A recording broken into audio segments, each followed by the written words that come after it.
Okay, so in this video we'll talk about the menus.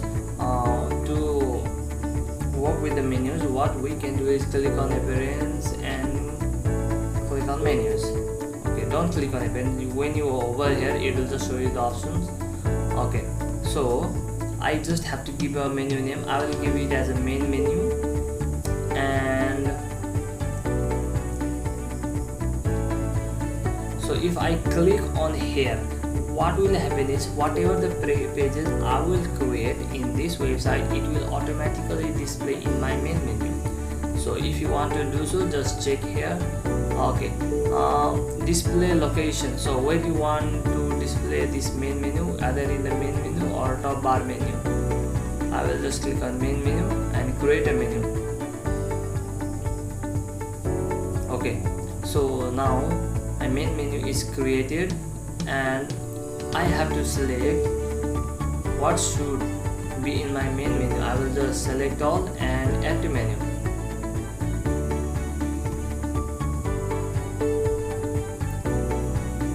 So you can see this contact us, about us and home are in my main menu list.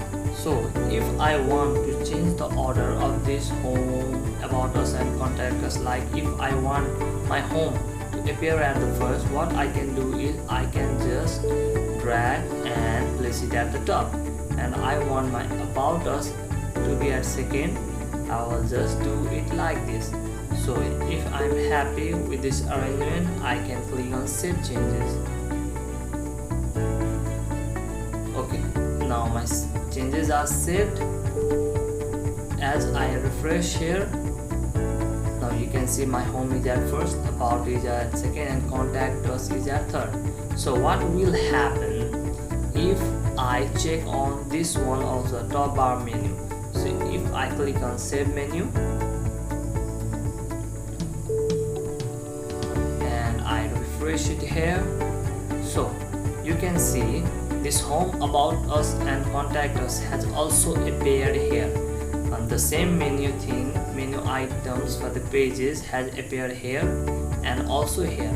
So if you don't want it to display in both the places and only one, you can just uncheck one of them. So I will uncheck this top bar menu and save changes. So this is how my menu will be displayed in my website. Thank you.